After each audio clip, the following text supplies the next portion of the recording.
Hello all என் birthday vlog தான் பார்க்க போகிறோம் வாங்க பார்க்கலாம். காலையில் எந்திரிச்சோடனே என் ஹஸ்பண்ட் வந்து கிச்சனை நான் டேக் ஓவர் பண்ணிக்கிறேன்னு சொன்னோடனே செம்ம ஹாப்பி. காலையில் வந்து இட்லி புதினா சட்னி வச்சுருந்தாங்க. மத்தியானம் வந்து கத்திரிக்காய் முருங்கைக்காய் அதெல்லாம் போட்டு சாம்பார் வச்சுட்டு அப்புறம் நான் சாப்பாட்டு வடகம் செஞ்சு வச்சுருந்தேன்.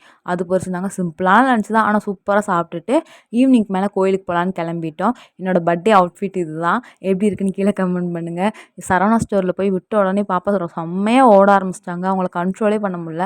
அதுங்காட்டி டக்குன்னு எடுத்துகிட்டு வந்த ட்ரெஸ் ஆனால் நல்லா அமைஞ்சிருச்சு. பாப்பாவோட ட்ரெஸ் பார்த்திங்கன்னா இதுதான். அவங்களுக்கு வேறு புது ட்ரெஸ் எடுத்தோம். ஆனால் அவங்க அப்பத்தா வீட்டுக்கு போனோடனே ஏதோ புது ட்ரெஸ் இருக்குன்னு சொல்லி போட்டு விட்டாங்க. சரி இது நல்லா தானே இருக்குது, கலட்ட வேணாம், அந்த ட்ரெஸ் எப்போயாவது எங்கேயாவது போனால் போட்டுக்கலான்னு சொல்லிட்டு வச்சாச்சு. பாப்பாவுக்கு எடுத்த ட்ரெஸ் பார்த்திங்கன்னா இதுதான். 350 கிட்ட வந்துச்சு.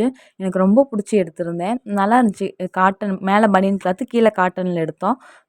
கோயிலுக்கு போயிட்டு வர்றப்ப கேக் வாங்கிட்டு வந்தோம். அதை நெக்ஸ்ட் வீடியோவில் பார்க்கலாம். பாய்.